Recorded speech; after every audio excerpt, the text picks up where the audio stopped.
Likutei Sichos, Chelik Tezvav, it's volume 15, the first Sicha for Chayei. In order to better understand the Sicha, I would strongly encourage you to make a quick review of the entire Parsha to familiarize yourself with all the stories, or all the episodes in this Parsha. In this Sicha will be explained the Maila, the advantage, the greatness of Am Yisrael, of the Jewish people, over the entire human race, and the special connection to Chayei Sarah, to the life of Sarah. Now, as we know, the name of a Parsha is very integral and very inherent with the theme of the Parsha, with the entire content of the Parsha. In other words, the name brings out the essence of the Parsha. And thus the question is then, the name of this Parsha is Chayei Sarah, which means the life of Sarah. True, the Parsha begins with the words, Vayihiyu Chayei Sarah, and it was the life of Sarah. However, when a very quick look at the Parsha, as soon as we get a little familiar with the Parsha, we realize right away that most of the Parsha, if not all of the Parsha, speaks about everything but the life of Sarah. In other words, if you look at the very first part of the Parsha, where Avraham seeks to and purchases the Mi'arat HaMachpelah, the cave of the patriarchs. Well, obviously he was buying it to bury Sarah. So that is not about the life of Sarah, it's about the death of Sarah. The next main portion of this Parsha talks about the marriage of Yitzchak, where Avraham sends the messenger to have Yitzchak get married, to find a wife for Yitzchak. And what was the whole point of it at the end? The culmination of it, it says, Yitzchak got married, and finally he can find some comfort. He was able to console himself for the loss of his mother, because now he had Rivka instead. And then, towards the very end of the Parsha, over there describes how Avraham went and remarried. And in fact, we know he remarried Hagar, that woman which Sarah chased away. And he had what showed with her. And then it says how he sent them all away and he gave gifts to Yitzchak. This is all everything but the life of Sarah. So what's the explanation? So it's explained that the sign, the hallmark of a true living thing is, as the Gemara, as the Talmud says in reference to Yaakov Avinu, to our patriarch Yaakov. It says, quote, Yaakov lo mes. Yaakov did not die. Why? Although it seems like he died, but it says, Ma zaro b'chaim, just like you see that his children, his offspring, which could also mean his deeds and his legacy, is alive, so too is he alive. So you see the Talmud makes the statement that what is the sign of real life? Not something that just, is able to merely function, think, speak, eat, rather something that has an everlasting existence. That means something that's connected to Hashem, something that's connected to the ultimate and true source of life. That is something that continues to live. And you see it in the life of a tzaddik. So it would make sense that since in the life of Yitzchak, that is discussed in this week's Parsha, where he got married to Rivka, and Rivka, as we know, replicated all the special virtues of Sarah, so it would follow that this is the true life of Sarah, that this is what is meant when we name the Parsha Chayei Sarah, the life of Sarah. Because this proves also retroactively that her entire 127 years of life in this earth was a meaningful life and it had a true existence. This is true. However, it requires a little more understanding. Because the fact is that if you look at the Parsha, there are several stories in this week's Parsha which don't seem to have a direct connection or an obvious connection to make this point. In other words, the purchasing of the Ma'arat HaMachpelah, of the cave of the patriarchs, that is actually to bring, so to speak, an end, a closure to the life of Sarah in some way, at least the physical life. Furthermore, all the details described in the Parsha of how Eliezer traveled and he went and he came and all the miracles and everything that took place and everything he said, how does that exemplify? How does that bring out the idea of Chayei Sarah? And so on and so forth. So in order to understand this, we'll first take a quick look at some things that are mentioned in this parsha, and when we get a deeper and better explanation, a clarity on that, it will help us understand this too. We'll connect the dots. You see, right in the beginning of the parsha, when Avraham approaches the people of Chayei, and he says, look, I want to buy a piece of land. I want to buy a plot of land. What does he say to them? He says, Ger v'toshav anochi imachem. Ger means a foreigner, like an alien. Toshav means a resident, means somebody who sojourns here, somebody who belongs here. I am with you. End of quote. What does that mean? So the sages tell us that he said to them, look, if you agree, if you will, I'm a foreigner. I'll buy it from you. I'm a stranger. But if not, then I'll take it min hadin. Min hadin means by the rightful, justified means. So the question is, let's understand. If Avraham was able to take it by means of justice, meaning by means of the power of the law, which means, by the way, that Avraham was promised this land and therefore he can take it, then why then would he insist, would he be so stubborn about buying it? And on the other hand, how, in the first place, can he argue that he can take it by law, that he can take it by force? The fact is, Hashem had never, quote, given it to him. It was promised to him. It was not yet his. So what is this all about? So that's one major issue in this parsha. Another one, which is actually at the end of the parsha, over there, it describes the passing of Avraham, the end of Avraham's life. And it says there, quote, and they buried him, Yitzchak and Yishmael, his son. So it says Yitzchak before Yishmael. So the sages tell us that this is a sign that that Yishmael did tshuva. Yishmael repented and he improved his ways, and therefore you see that he allowed Yitzchak to go ahead of him. He gave him the proper honor, realizing that Yitzchak is the main son, Yitzchak is the true heir of Avraham. But this begs for some understanding. The question is, why, if this happened, and we know Yishmael actually in fact did do tshuva, but many years prior to this, this is just a sign, this is just an indicator of an episode that proves that he did tshuva, but he did tshuva many years before this. Why then did the Torah wait until the passing of Avraham to tell us about it? Why did the Torah wait till now to share it with us? In fact, it would have made sense for the Torah to say it to us earlier in order to enhance the idea. If we know that Hashem promised Avraham that he's going to live to a good old age. In other words, he's going to have a good life. What kind of good life is this if his son only did tshuva after he passed? He did tshuva while he passed. While he was alive. Avraham merited to see his son better his ways. So why didn't the Torah share it with us? The answer to all of this lies in us understanding, appreciating the inherent difference between Avraham and Sarah. We know that Avraham and Sarah are the father and the mother of the Jewish people. But what is the inherent difference? There's still a difference between the two. They're two separate individuals, and each one represents another aspect of things. So we know that Avraham, although he's the father of the Jewish people, but he is also the father of other nations. He was also the father of Yishmael. And in fact, before ever becoming the father of Yitzchak, he was already the father of Ishmael. On the other hand, Sarah is exclusively the mother of Yitzchak, the mother of the Jewish people. Another difference between the two, we find that Avraham spent his life and dedicated all his energy to teaching not only Yitzchak, not only the future Jewish people, the Jewish nation, but everybody. Even he preached, he spoke to, he taught, he tried to bring close even the Arvim, the Arabs, as we saw in last week's parsha, where he invited them in as a guest, assuming that they were Arabs, just plain simple Arabs.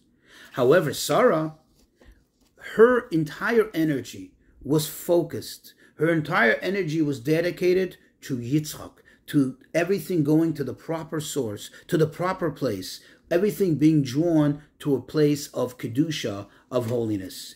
To the extent that when she just noticed the struggle between her son, Yitzchak, and Yishmael, where they're struggling over the inheritance, meaning over the rightful ownership, the rightful connection, or the exclusive connection to Judaism, to godliness, what did she do? Say to Avraham? Chase him away. Kick him out. He has to go. And this is the essence. This brings out the idea of what Chayei Sarah is, the life of Sarah. The life of Sarah is about Yitzchak. The life of Sarah is about the greatness, the advantageousness of Am Yisrael, of the Jewish people, the direct descendants of Yitzchak. And this gets expressed in the three major episodes, the three major stories in this week's Parsha. And will give us a better understanding why it's called Chayei Sarah, the life of Sarah, because this epitomizes the life of Sarah. This brings out the idea, the whole essence of the life of Sarah. You see, the cave of the patriarchs. Who was buried there? Adam and Chava, Adam and Eve. And really, one would think Adam and Eve are really the father and mother of the entire human race, regardless of group, ethnic group, religion, or whatever have you. So one would think, and it would seem right to think so, that Adam and Chava connect to everyone.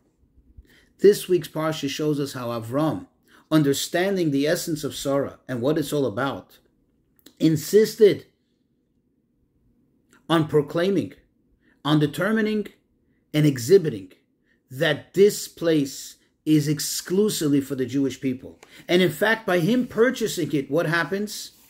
It becomes the exclusive burial place only for the patriarchs and the matriarchs. Bringing out the point, this expresses the fact that the real ultimate essence of Adam and Chava, the ultimate contribution, so to speak, of Adam and Eve is not the fact that they're generally, collectively, the father and mother of the entire human race, but rather that they connect specifically to Am Yisrael. And then it goes up to the next level. This story, the lengthy story of Eliezer, the servant of Abraham, the most dedicated servant of Abraham, the most dedicated disciple, to the extent that in last week's Parsha, he calls him Damesek Eliezer. And the sages tell us Damesek Eliezer is like an acronym of the words which make up the expression that he would draw, meaning he was the one who absorbed and, so to speak, drank the teachings of his master, of Abraham, and later he was the one who taught it to others, meaning he was able to draw and serve others with it. That means he was the exclusive disciple, the ultimate transmitter of Avram's teaching. And to the extent that Avram trusted him with finding a bride for his son. And yet, we find in the course of the story where it's hinted to the fact that Eliezer very much desired that Avraham should have Yitzchak marry Eliezer's daughter. He wanted to become part of Avram's family. And what does Avram tell him? I'm sorry, I can't, because my son is, quote, Baruch, blessed, and you are, quote, cursed, because he was from the descendants of Canaan. Of course, it doesn't mean that Avram was putting him down, that Avram was in any way trying to hurt his feelings or to discount his greatness. Rather, Avram is telling him, compared to Yitzchak, you are cursed. You're great in your own right, but compared to him, in the contrast, I'm sorry, there's no comparison. So you see once again how it's expressed the idea of the life of Sarah in the story, in the lengthy details of the story of the marriage of Yitzchak and how Eliezer sought out to find a wife elsewhere, not from his own family. And then it takes it up even a notch higher. It goes even more in expressing this idea that Yitzchak is great. You see, so far we covered the greatness of Am Yisrael and the exclusivity of them being the ultimate purpose of everything in space and in general in the human race. Now it takes it to the next step.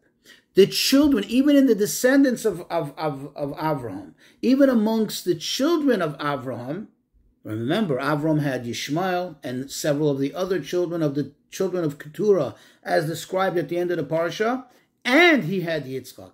Here, once again, we see, at the end of the life of Avram, it makes the statement emphatically that Yitzchak goes ahead. That Yitzchak goes ahead not only on his own volition, but Yishmael recognizes, Yishmael puts him ahead. And this is very important. Now we'll understand why the Torah waited until the end of Avram's life to tell us this. You see, because remember when Sarah wanted Yishmael chased away, kicked out of the house, it was because she said, quote, Ki lo yirash ben ha'ama azot in b'ni Yitzchak, that this son, meaning the son of the maid, who is secondary to my son, who is secondary to Am Yisrael, will not be the heir together with my son, because they were arguing over the inheritance. They were arguing over the fact of who is the true and exclusive heir of Avram. Yishmael argued that it's him, and Yitzchak said, of course, that it's he who Hashem had promised to Avraham to be the continuance of Avraham, the heir, the true heir. And what did Sarah do? She put her foot down and she said, no, it's Yitzchak, it's not Yishmael. And over here we see at the end, when it comes to the time when Avram passes away, and here is the moment of truth, here is the moment when the inheritance kicks in, here even Yishmael agrees, Yishmael admits, and he exhibits it by his actions of putting Yitzchak ahead of him. So this will bring us now to a deeper understanding. And we'll really appreciate the whole thing. You see, the entire creation of the world, heaven, earth, the entire human race, what's the purpose? Is it really a purpose in itself? The answer is no. We know that it says, right in the beginning, it says, Bereshit.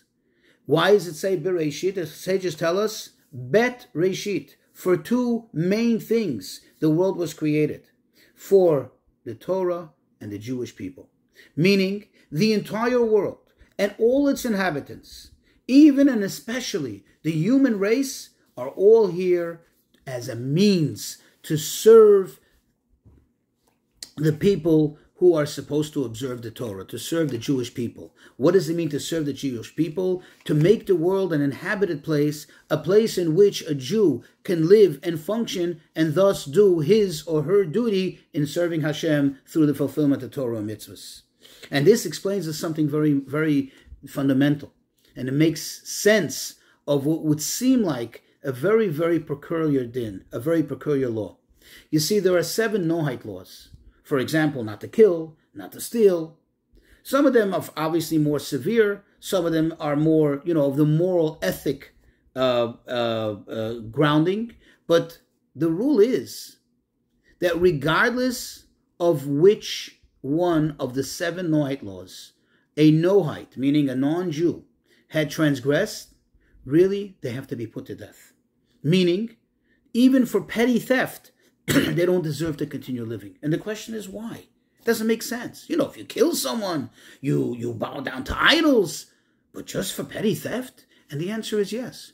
Because they are not a purpose in themselves. They are here as a means. The moment they don't serve that purpose, the moment they cease, they deviate from their purpose, which is to serve as a harmonious tool, a harmonious asset of keeping the world an inhabited place and making it functionable so a Jew can live and prosper and therefore do the Torah and perform the mitzvot, then they have no reason to live. They have no reason to continue living.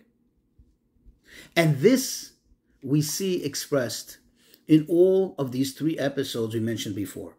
When Avraham came to the children of Chayei, what did he tell them? He said, look, I know that right now the land of Israel is in your possession. And in fact, it's not by accident. It's not by mistake. The sages tell us that the reason why, quote, Hashem gave it to them first and then took it from them and gave it to us, seems a little harsh, a little cruel. Why did he do it? Because they were here literally as guardians. Hashem did not want the land to be desolate and then be overrun by animals and become a difficult and unbearable place to live. And therefore, he had all the nations that live there cultivate the land, make it bring it up to the point of being such a great and absolute desirable place to live. As we know, when the spies went, they came back and said, wow, what amazing place. And thus, when the Jews enter, and now Hashem decides it's the time for them to finally receive it, it'll be a beautiful place, an inhabited place. And that's what Avram said to them. Look, I know it's yours right now. So right now I can't argue with that. And therefore, all I ask you is to help me do what I have to do right now. Because ultimately, you're here to help me do what I have to do. So please sell it to me. And then I'll have a place that now will belong to me within the territory that Hashem had so, for this time, loaned to you, given in your guardianship. Just sell it to me. And I'll have the place to bury Sarah. And it will be mine. But if you won't, that means you now will deviate from your purpose. You will not serve to help the Avraham do what he has to do as a Yid. Then I'll have no choice, and you no longer will be rightfully existing, and therefore you no longer will rightfully own the land, and therefore I can take it by din, I can take it by force. So that's the first story that shows us, again, this idea that Sarah most exemplifies, even more than Avraham, that the ultimate purpose of all, the main thing is Am Yisrael, the Jewish people, the descendants of Yitzchak. Sarah lived only for Yitzchak. The next episode, all the details in the story of, and the repetition of the story of Eliezer traveling and coming and all the miracles. Again, you see how everything that happens in the world, every detail of every episode of everything, whether we see it or not, whether we understand it or not, is really therefore to do what?